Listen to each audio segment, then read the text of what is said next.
माझी भूमिका अशी आहे, त्या बाळाची हत्या झाली ना चिमुकलीची, त्या जाग्यावरच त्याला ठेसून तसाच मारला पाहिजे.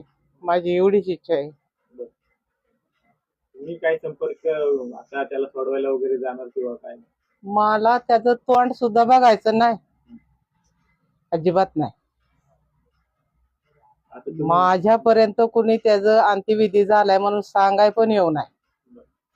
काय ही माझी नम्रतेची विनंती आहे. गेल्या किती वर्षापासून संपर्कात नाही तुमच्या? 10 वर्ष झाली. आता तुमची हीच मागणी की त्यांना कठोरात कठोर शिक्षा व्हावी.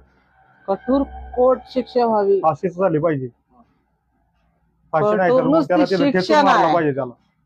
ठेसून मारला पाहिजे. फाशी ती किरकोळ आहे, जाळला पाहिजे त्याला उभा चौकांमध्ये त्याशिवाय असा जिवंत. न्याय व्यवस्थेवरती तरी माझी मनाची आग निवणार नाही.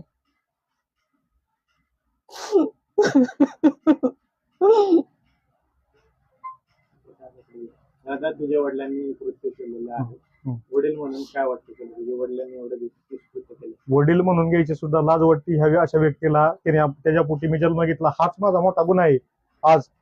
आणि ह्या चिमुकलीला हे जे काय घडलंय, हे अमानुषपणे त्यांनी जे हे केलेले कृत्य, ह्याला मला हे निंदनीय कृत्य अत्यंत, ह्याला कठोरातली कठोर शिक्षा म्हणजे त्याला फाशी झाली पाहिजे, त्याला खेचून मारला पाहिजे तिथं त्याच ठिकाणी. त्या चिमुकलीला न्याय दिला पाहिजे.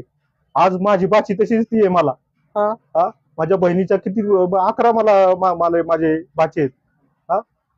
मला खूप वाईट वाटले अत्यंत. म्हणजे जी समाजातून प्रतिक्रिया तिखट उमटते, संतप्त प्रतिक्रिया, तीच तुमची आमची तीव्र भूमिका आहे की त्याला खेचून मारला पाहिजे. तीव्र भूमिका आहे, कारण की आम्हाला ह्यात मध्ये लय त्रास होतोय, मानसिक त्रास होतोय. जीव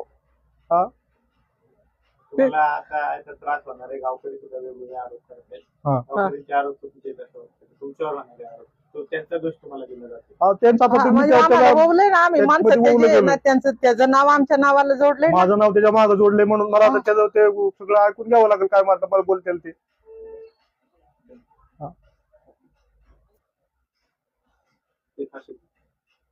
काय काय केलं पाहिजे आता? शासनाने काय केलं पाहिजे तुमच्या?